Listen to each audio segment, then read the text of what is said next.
mop hair, like you know they're supposed to go upstairs, right? I wish I could do that. Okay.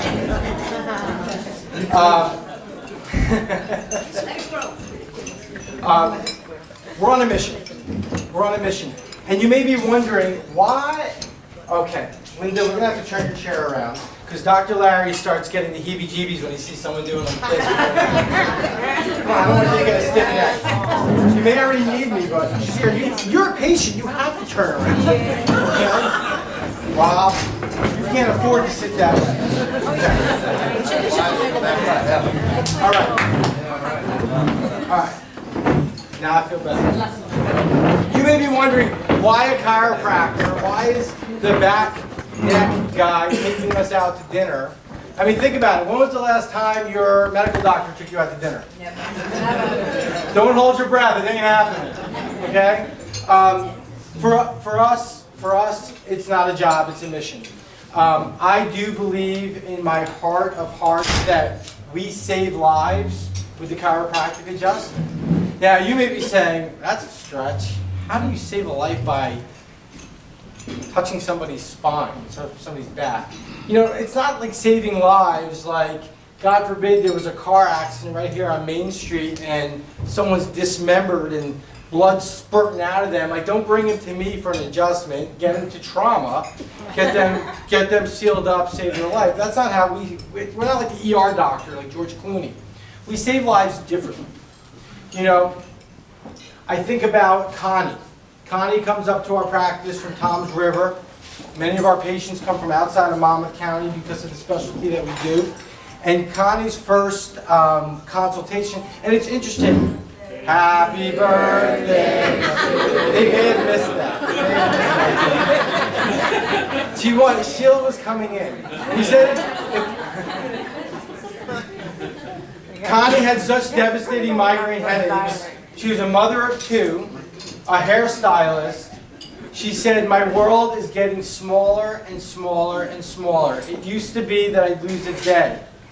Then it was I'd lose a weekend. Then it was I lost a week at a time. Then it was I couldn't even be out of my room because the lights were so bad and my world was my bedroom by the time she came to see us. And after just several months of working with Connie, she's out of the dark. And for anybody who has suffered from a migraine and had the sunglasses on your whole life, she's out of the dark. She's not experiencing migraine. She's going to her daughter's swim meets. She is working her full-time schedule. That's a life saved. This is a 50-year-old woman who's going to live for another 60 years. Now, I think about Sarah. Sarah, who I've been taking care of since she was in high school, is now a grown woman. She's 24 years old. And when Sarah came in high school, she too had chronic neck, back pain, migraines. The things people go to the chiropractor for. See, people come for pain, and then they find out it's so much more than just some pain relief. And so Sarah, who's being homeschooled because the pain is so bad, you know, we start adjusting her, and the clouds part, and the angels sing, and the birds chirp, and she has relief, and she goes back to school. But where the story really takes a turn is when I come out of my office, and I see Sarah 8 years later sitting with her mother, who hasn't driven her to the office since she was 16, and Sarah's coming down the hallway on a walker, 24-year-old girl. And I walk into the room, and I have to wipe the tear from my eye because I've watched her grow up. And I said, Sarah, what happened? She said, Dr. Larry, it's been a really bad health month. What happened? She took a job in the city working for Martha Stewart. They were driving her to the bone, right? 60, 70, 80-hour week. She was stressed. Where'd she go? Whose phone is that? Happy birthday. She went to the doctor. What'd she get? Pills. What? I don't know if she got upper, downer. You want to go up? You want to go? She got something. She came. She said, Dr. Larry, I got Lexapro. It damaged my brain. She was literally flapping her knees. She had no control of her legs. It's called an upper motor neuron lesion. And I said, Sarah, I apologize that I didn't educate you better when you were here, when you were younger, but you're here now. And the next time you have a problem, you start conservative before you go up the ladder. And there are times where those things may be necessary. But as she's laying on the table and her legs are flapping like a clam, and as I'm adjusting her, her legs stop.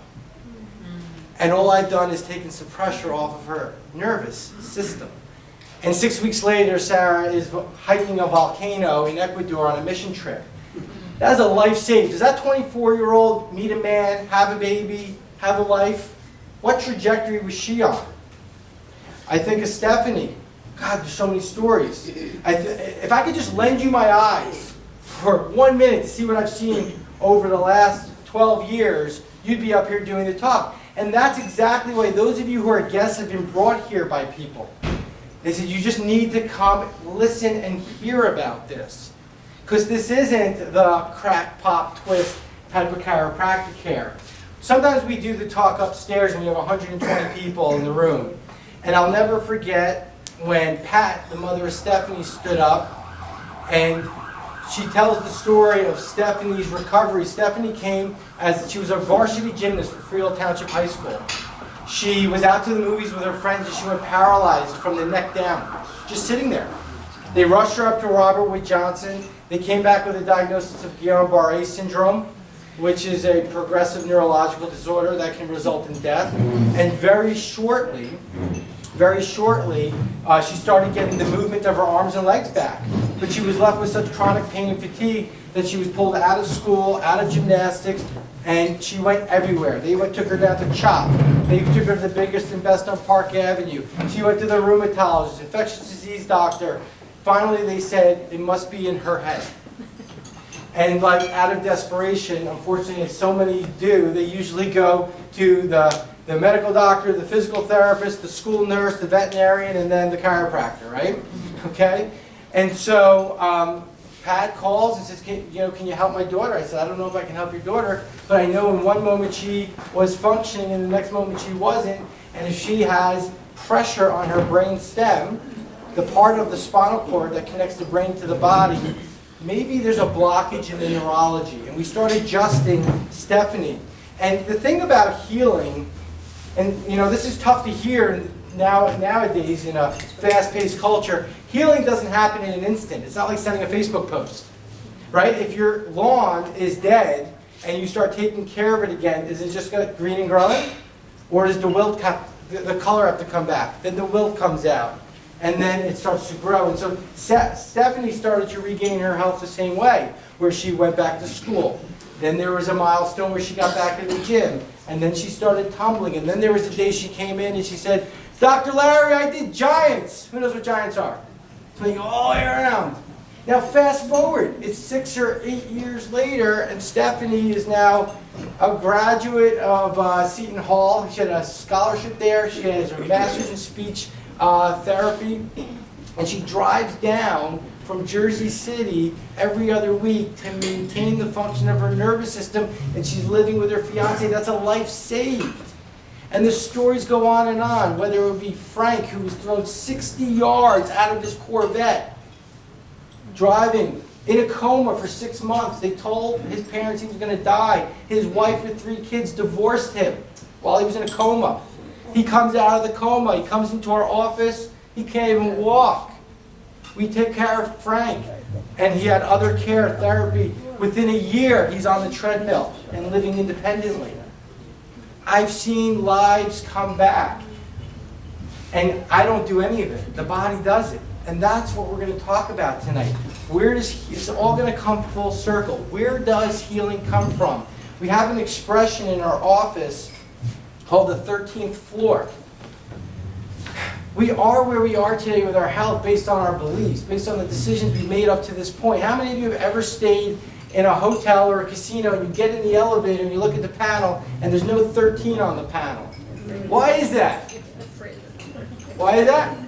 It's unlucky. Now somebody showed me the peer-reviewed scientific journal that says if you build a building with a 13th floor, it's unlucky. It's a superstition. We do things based on beliefs. Some of those beliefs are real, some of those beliefs aren't real. We have beliefs about our health, about healing, and about our body, and some of them are limited. And so we're going to address some beliefs, and you may not agree with everything that I say tonight, even though I'm right. But I just ask that you listen with an open heart. And you may be thinking, you know, Dr. Larry, I don't have those problems you were just talking about. I've got X, Y, Z. And believe me, I can tell you stories with any condition. It's not that the chiropractic adjustment treats every condition on the planet, because in fact, we don't treat any conditions. But people come as a result of their conditions, and they get better as a result of pressure coming off of their nervous system. The biggest challenge that we have is getting to people before it's too late. I have an expression that it's a lot easier to hold on to a glass than to put it together after it falls on the ground and breaks. And, you know, I think the dentist just did a much better job. He did a much better job. Look, I have a 3.5-year-old. My wife has already had her at the dentist 4 or 5 or 6 or 8 times. I lost count. She's not going to keep those teeth, sweetie. Why don't we have to take her? It doesn't make sense to wait till my daughter, God forbid, is suffering and needing 4 root canals to say, let's call a dentist. And you know, I think of a lady we consulted yesterday. Her name is Gail. I took care of her partner 6, 7 years ago, and we did a great job taking care of her partner, but not a great enough job explaining to Gail why it's so important that she gets checked too. Oh, I'm okay, I'm okay, I'm okay. Well, Gail came in 6 years later, yesterday. Gail can't even stand up at the kitchen sink to get through the dishes because the pain is ripping down her legs. Gail has had epidural shots, painkillers. They now want to do surgery. What if Gail had got the checkup 6 years ago and her partner did? It's too late. It's too late. By the time you need a root canal, the tooth is gone. The fact of the matter is you can't get a root canal for your back or your spine. That's the challenge. And so a large part of our practice, I'm proud to say that over the last 10 years we've done over 100,000 adjustments in our office. And 30%, 20 to 30% are children. Well, why would a child need a chiropractor? Why would this healthy specimen right here, that can run up and down a basketball court all day long, need a chiropractor? Well, we're not going to wait until he's writhing in pain, with pain going down his arm or leg. He should never experience that. And at the same time, believe it or not, he's still growing and developing. And it's his central nervous system that is running the growth and development of his body. So does it make sense that his nervous system is functioning optimally from this point forward for the rest of his life? So it's just a different way of looking at things. I'm in the prevention model, but at the same time, so many people first come into crisis. We save lives. Here's a statistic that was in last week's Washington Post, but you probably didn't see it because it wasn't a headline. 48,000 American women have died. 48,000 in the last 11 years due to prescription painkillers. And that survey, that number is just white women. They haven't even run the numbers on Latino, Black, Asian. That number's a lot bigger. 4,300 of our mothers, aunts, sisters are dying. If 4,300 people died in plane crashes, in chiropractic offices, in any other fashion, it would be a national uproar. But it's okay. It's a deflection of attention. Why aren't we talking about it? There's 2 cases of Ebola halfway across the world. And I'm not minimizing that. That may be some. Every life counts. Every single life counts. And that's my point. And I know, without a shadow of a doubt, that those 48,000 mothers and aunts were in our office, they'd still be here. Because they would have got different information. Hopefully we would have got to them before they were too late.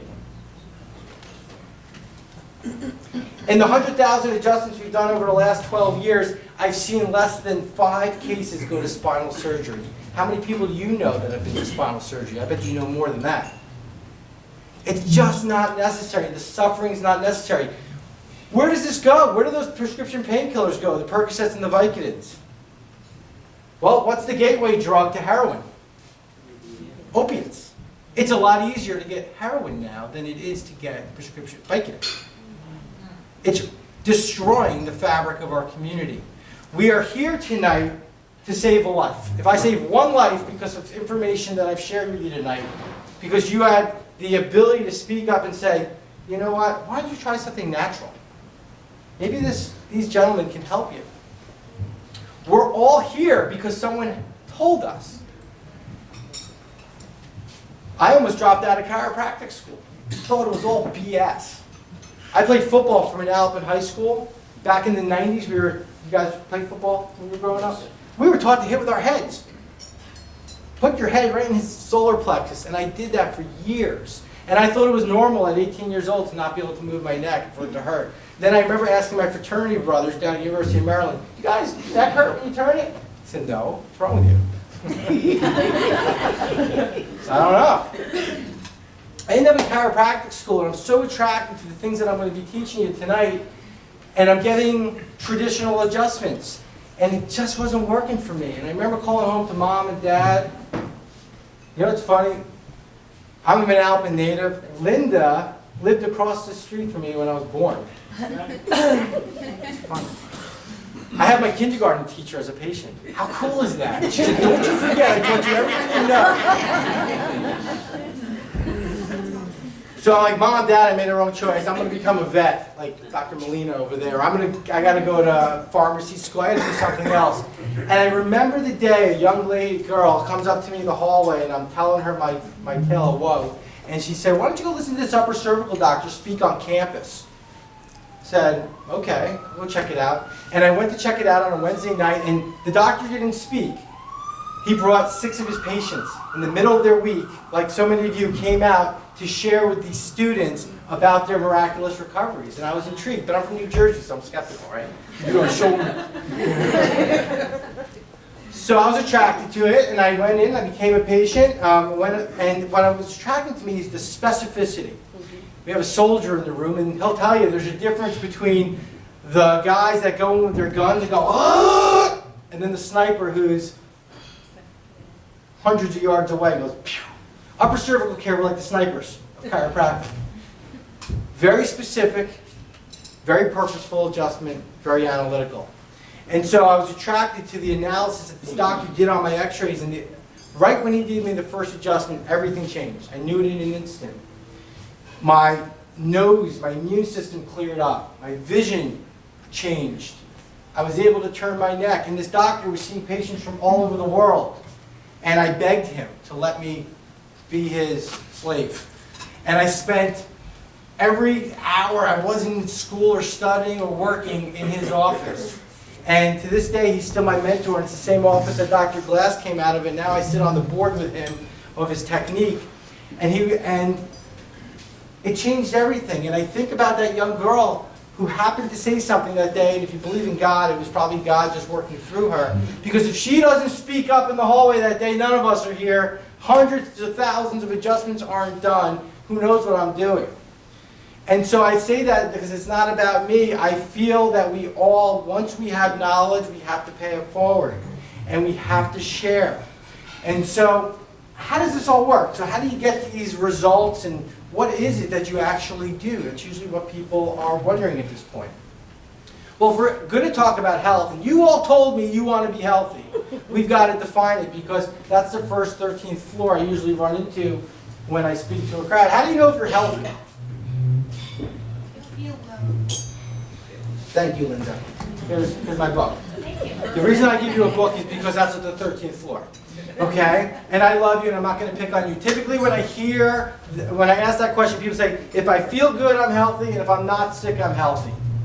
And we make our decisions based on those two beliefs, and I can tell you, neither of those have anything to do with health. Can I take this off? Yes. Just my jacket.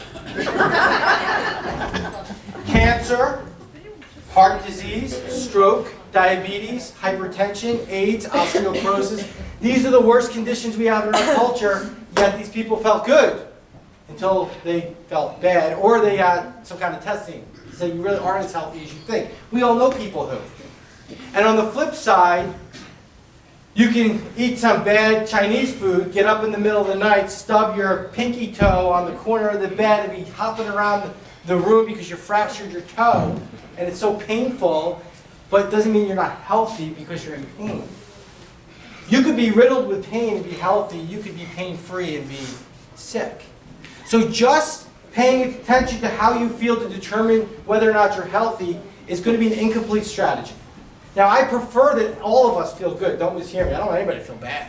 But that was sold to you, that belief. It was sold to you by the lady on the Allegra commercial running through the field of flowers. Or the couple holding hands in the Cialis commercial. Why are they in 2 different bathtubs? I can't figure that out. And that side effect at the end of the commercial, you know, what about the 4 hours? That's called marketing. Okay?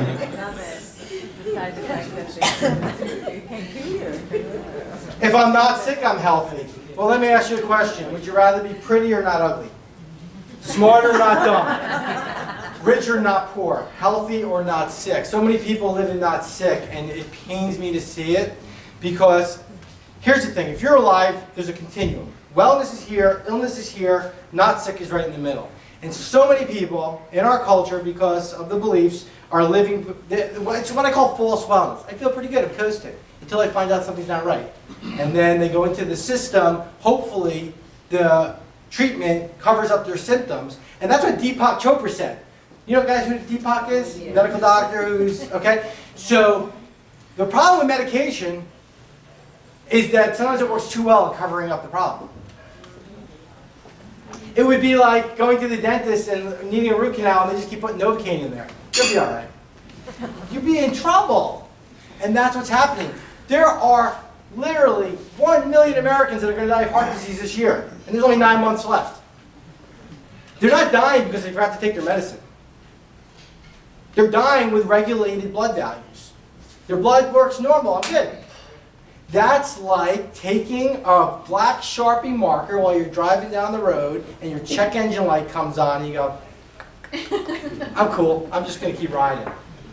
It sounds so ridiculous, but that's what's happening. Now, I'm not saying those medicines aren't necessary to keep that person alive. And I would never advocate for anybody to stop taking their medications. Sometimes it needs to be a bridge until the person can address the cause. And I am not anti-medicine. My mother's a nurse. She trained nurses for 30 years. Medical doctors save lives. They saved my mother-in-law's life when she had an infection in her brain 2 years ago. They saved my dog's life this weekend when he swallowed a shoelace and was obstructing. I wasn't like, well, let me just adjust him. I said, here's my credit card. Saved his life. And thank God they did. So we have to recognize it's not us or them. We're on 2 totally different ladders. They study illness and sickness and what people die from. I study health and wellness and what people live from. Do you need both? Absolutely. But it doesn't make any sense if your house is on fire and it's burning down. Who are you going to call? Not Ghostbusters. Who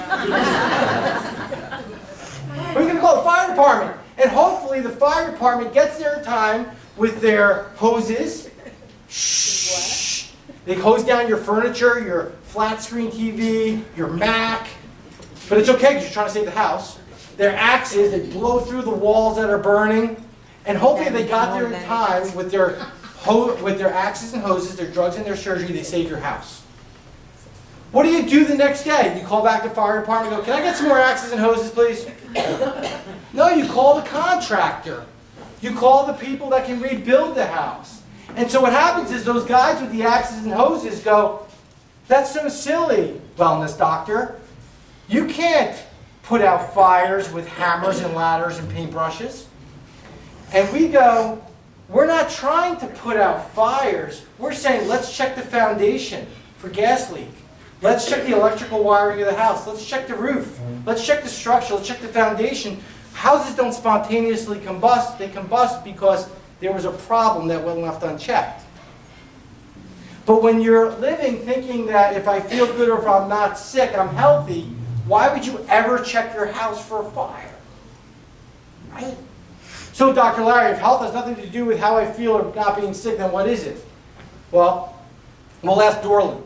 Dorland's dictionary says it's a complete state of mental, physical, and social well-being, and not merely the absence of disease and or infirmity. A complete state of mental, physical, and social well-being. Who has that? By a show of hands. It's kind of like saying, when are you educated? You can have a level of health, a level of education, but you can always get better. And the other thing that's not as obvious if you're on that continuum of illness and wellness is that each and every day you're moving one way or another. Anything that's alive is either growing or dying. So we have to take behavioral action steps to move our life one way or another. How many people here, health is better today than it was 5 years ago by a show of hands? Awesome. What did you do, Dee? I came to see you. Awesome. And I didn't even pay her. Peter, what did you do different? Oh, come on. What else? Someone give me something else.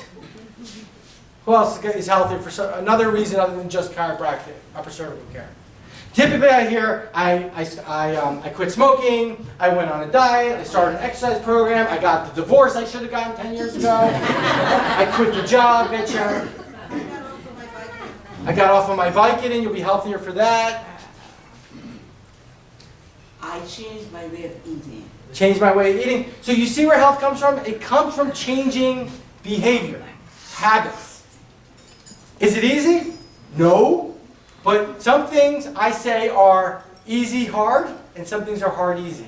I'll take the hard, easy route every time. Could you imagine if, I got 2 little ones. My son starts to walk and he falls down and I just go, didn't work. No, you get him up and you keep getting him up and you keep getting him up until he finally gets there. And so here's the thing, we can have a good laugh, but I got to tell you something. Your health is your most important asset. Most of us would trade our house in if it became between our health and our house. Your house is not your most important asset, you'd all agree.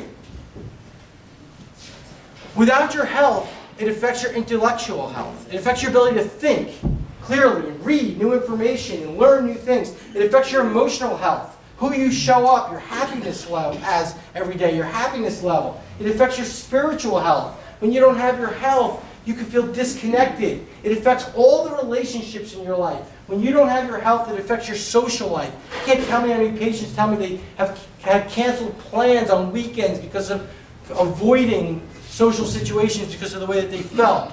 It affects your parenting, your grandparenting, the ability, I mean, for a patient of mine, Judy, to tell me that she is holding her grandchildren for the first time in 3 years. What is that worth? It affects your most important relationship, the relationship with the person you love. You don't have your health, that relationship is not going to be in a good place.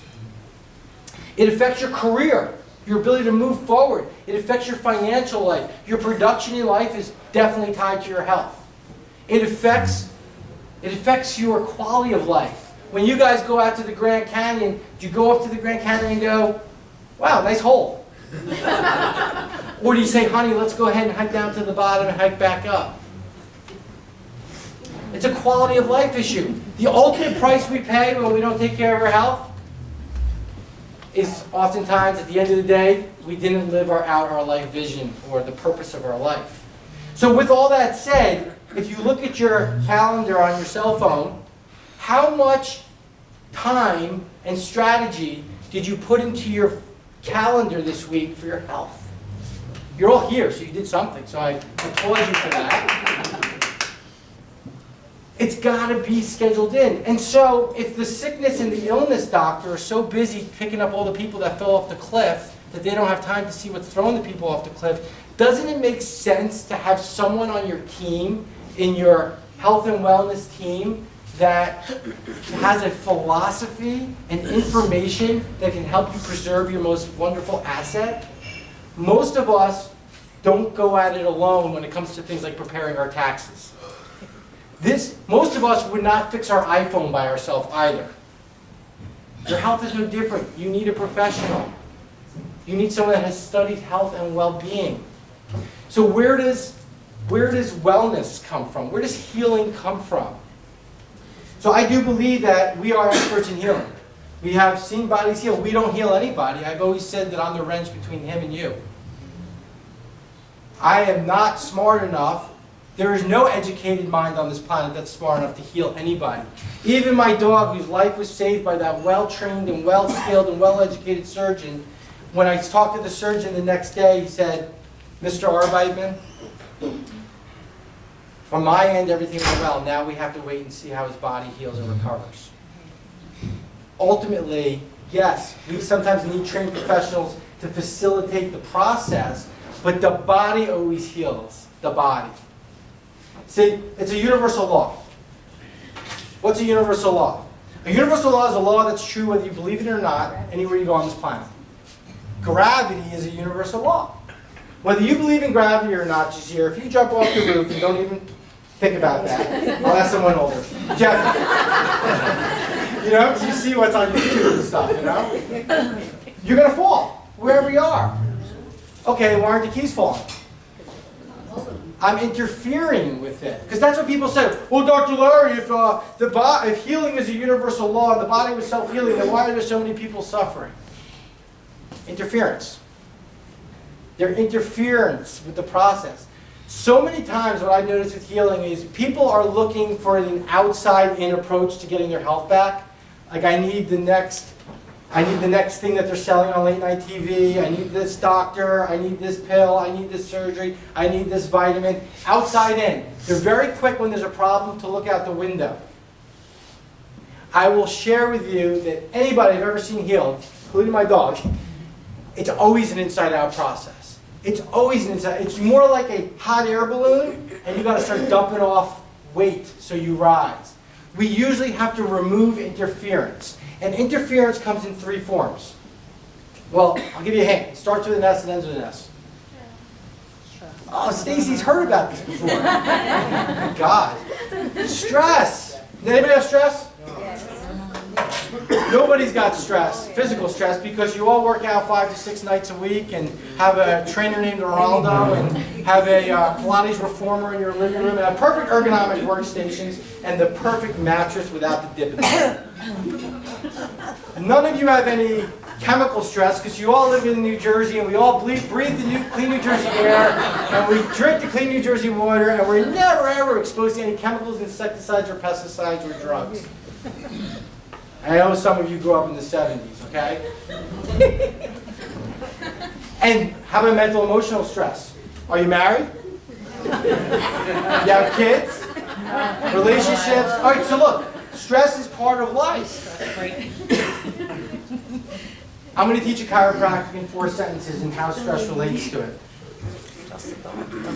Your body is self-healing and self-regulating. How many people have ever cut their finger?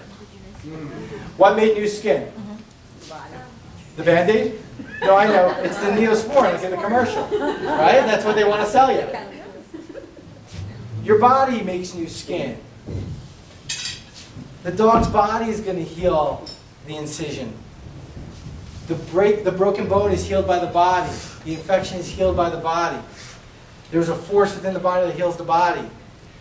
What system of the body is responsible for all the healing and function and regulation of the body? What system, Dr. Zimmerman? The brain system. The brain. The brain and the spinal cord. I never hear the cardiac. I never hear the immune system. I never hear the integumentary system or the reproductive system. It's always the central nervous system. If something was interfering with your central nervous system, would you be healthier or sicker? Sicker.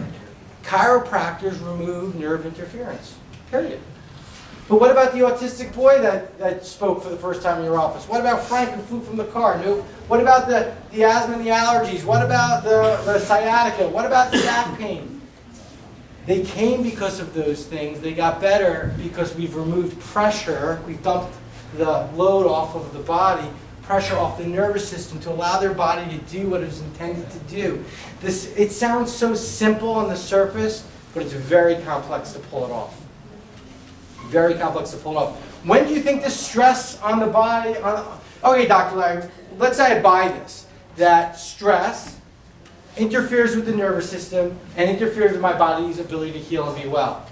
I'll give you a quick example. Christopher Reeves falls off a horse, injures his nervous system, lost communication between brain and body and brain. And did he have a neck problem? No. He lost control of what? Everything. His reproductive organs, his legs, his heart. The messages couldn't get through. What if we had interference in that same area of Christopher Reeves, but 1/100th of a degree? Could it still affect the way the body works? Now, when there's an injury, when there's trauma, man goes down, we know what caused it. But for what many patients report to me is, it's been slowly over time, where 5 or 10 years have gone by, and I look back and I don't heal the way I do. I don't recover the way I do. I don't feel the way I used to feel. And it's not like a light going off, guys. The subluxation, or stress on the nervous system, is like a dimmer going down. It's like the grass going down. It doesn't happen in an instant for most people. God gave you a nervous system to help you adapt to stress.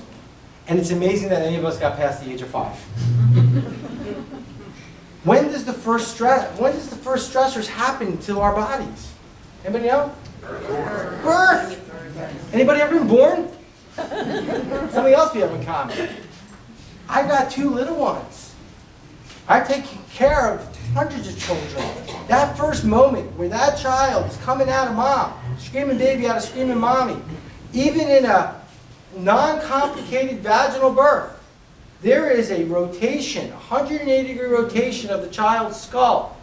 Now, a week later, when we're all at the house for the bris, what do you say when you hand the baby off to grandpa? Hold the head, hold the head. Oh, why? Because they're like this, right? For months. Yet, a week before, it was... We make a joke, but it's not a joke. Because that little baby needs that nervous system to grow and develop. And 80% of infants, newborns, and we checked the 6-week-old, I think, this week or last week, have a subluxation or a misalignment in their upper neck. They don't have neck pain and headaches. I promise you they don't. But they have a subluxation. 90% of cesarean section babies I've checked have it. Because they can use 60 pounds, according to the American Academy of Pediatrics, during a cesarean section to pull a baby out. That's equivalent to taking a 60-pound plate, weight, tying it to an infant's ankles, and picking them up by the head so the plate leaves the ground. And if you don't believe me, watch on YouTube one cesarean section. That's when it all started. So by the time I sit down with you and you're 48 years old and I say, look, it looks like this has been going on for a while, that's what I mean. It takes 20 years for arthritis to show up on an x-ray. For the first 20 years of the arthritic process, you don't even see it on an x-ray. And so what's interesting is when the patient comes in and goes, yeah, you know, and I must be getting older, this right knee is my bad knee. I ask them, how old's the left knee? But it's the truth, because you look at the spine, and you don't see the whole spine degenerated, you see pockets of degeneration. And so, what makes upper cervical different?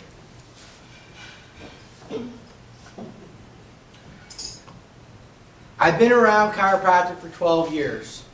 I've studied all of the techniques. I've practiced over a dozen techniques. The work that we're doing in our office, by far, is the most advanced system of spinal correction available in chiropractic. So much so, there's about 1,500 upper cervical doctors in the world. That's about 1% of the profession. There's only about 80 of us doing the work that we're doing now. It's being studied by Georgia Tech's biomechanics department. We are so far out in front on how we analyze and care for the spine that most have never even heard of it. And one of the things that I've seen over time is that from trauma early in life, the body goes off. We have scales in our office. And when the body goes off center and it turns, because the body will always try to get the body back to upright, it will turn. And it will twist. And when it twists like that, it coils. And when it coils and gravity hits us every day of our life, it buckles the spine. And so fast forwards, 70s, 80s, 90s, we've seen people like this, right? So at some point in our life, there's a trauma, the body compensates, gravity hits it, drives it down. Finally, there's some neck pain, it comes and goes. You take some Motrin, comes and goes, you get a massage, you get some physical therapy, maybe get some chiropractic care for a week.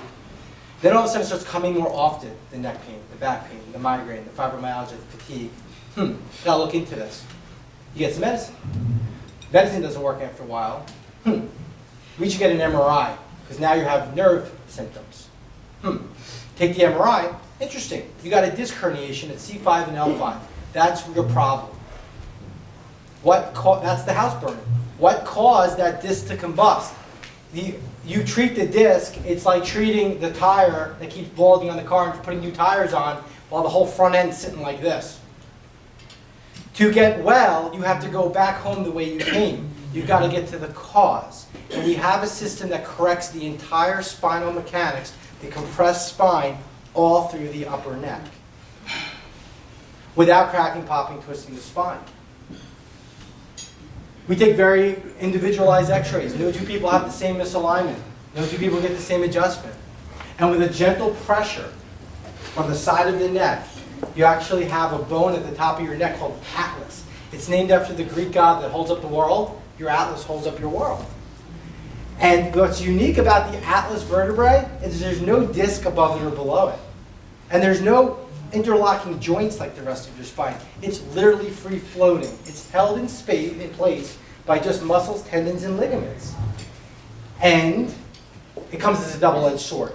Because it allows us to turn our head 160 degrees on the axis, it's the easiest and first vertebrae to actually misalign.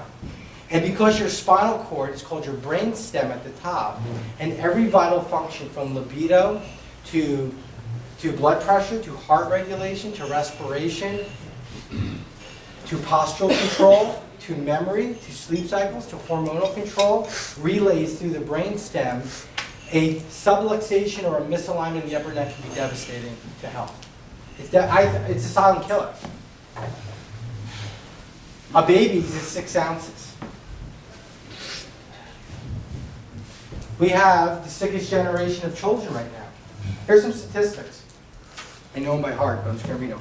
1 in 46 children in New Jersey are autistic. 1 in 28 boys are autistic in our state. 1 in 28. 1 in 10 children in our country have cirrhosis of the liver. 30 years ago, the only people that got cirrhosis were alcoholics. It's from toxicity. 1 in 10 have asthma. That's a $50 billion a year maintenance business. ADHD, 1 in 9 high schoolers, boys, are on methamphetamines for Ritalin and ADHD drugs. 1 in 5 of our children, 20%, have a mental health diagnosis. That's what our system is doing for our children. If there was a pride of lions on the Sahara in Africa and the cubs were sick, we would be looking at the environment. We would be looking at what they're eating. We would be looking at how they're living. We wouldn't be saying they need more drugs. Let's give the lion cubbies that are sick drugs. Every child deserves to have their nervous system checked, just like every child deserves to have their teeth checked, and their eyes checked, and their reflexes checked, and their growth and development checked. We've seen amazing recovery in children.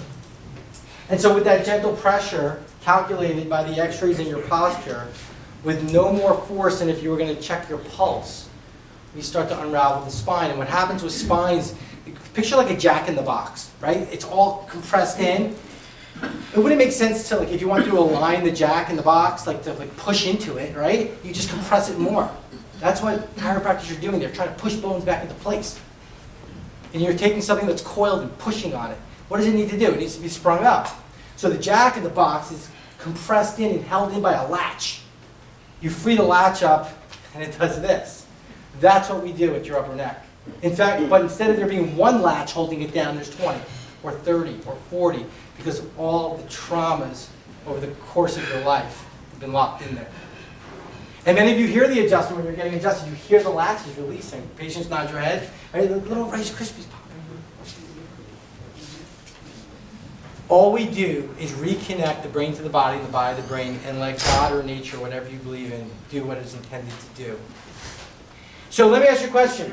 If you're young, does it make sense to have your nervous system taken care of and checked?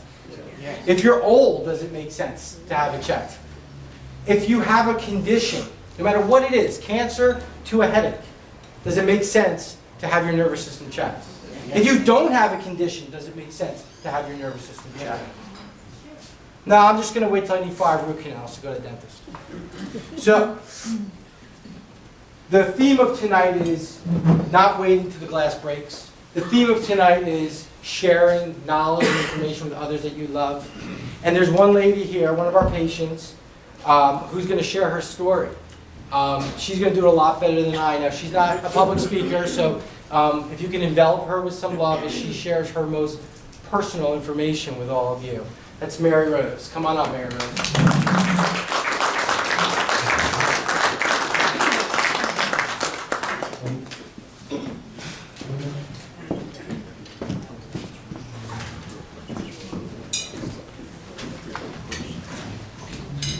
For Mary Rose, a little clap of love.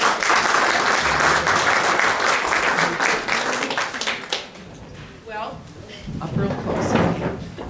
Well, what led me to upper cervical care was grief. Yes, there's a connection. How many people here have experienced grief? Okay, it's a common thread in life. After I experienced several significant losses in 2013, I remembered what a wise woman said to me a long time ago. She said, grief is emotional, physical, mental, and spiritual. Grief never leaves you in the same place it found you. Grief always takes you to a different place. I'm really a person, by the way. I am familiar with grief. It has walked side by side for me on many miles. I gave my 13th eulogy in 2013, so grief was once again by my side. But this time was different. I was more forgetful. The walls in our house were bumping into me. I was tired. I was repeating myself. I had shoulder pain and insomnia. Grief tends to complicate things. My husband noticed something was different. He said, the Tai Chi's not working, the herbs you're taking aren't effective. I'm worried. He said, you're not bouncing back like you used to. He said, I know grief takes time. Well, I told him at 60, I'm not bouncing like I used to. And yes, I was aware. I was concerned too.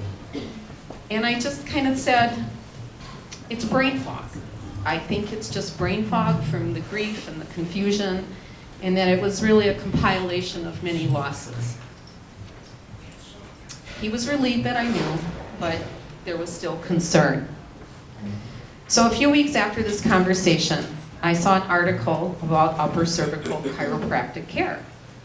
I knew something different needed to be done, so I went in for an evaluation and consultation. The results showed, in my husband's words, you're severely twisted like a corkscrew and not in a good way. In chiropractic terms, there was subluxation and misalignment. I hope I pronounced that right. My left leg was almost an inch shorter than my right. My shoulders were twisted, my hips were out of whack, and my brainstem was kinked like a straw. If you think of a kinked straw and you're drinking soda or something, it doesn't flow, okay? So there was blockage. Obviously, as Dr. Reitman said, this causes an impairment in the flow to the brainstem, resulting in what I called brain fog. We were relieved to know that there was treatment for what was going on. So we agreed to the schedule, and I appreciated the holistic view that the spine's not working right, nothing's working right. It can affect you physically, emotionally, and mentally, kind of like grief. After the first treatment, we were driving out for breakfast. And as Dr. Reitman said, healing doesn't happen in a minute. As we were going to the restaurant, suddenly my ears popped. Colors were brighter. and it felt like this tight binding around my head was lifted. It took 15 minutes after the first treatment. 80% of the brain fog was gone. After the third treatment, it was gone completely and has not come back. It has not returned. My thoughts are clear. My husband said recently, "You're back. You're not forgetting." And I said, "Yeah, honey, look out." I'm now in the wellness portion of the treatment. The walls in our house stay put. They don't jump out to bump into me anymore. The severe aches and pains and insomnia is gone. And I am grateful that my husband took his time to express his concern. Because he opened the door to my healing, I knew I was not alone. He has walked side by side with me, whether or not grief was there. And I'm very grateful for that. Remember I said grief never leaves you in the same place it found you. It takes you to a different place. I believe, I know in every ounce of my being, that the grief magnified the underlying symptoms and conditions that were pre-existing.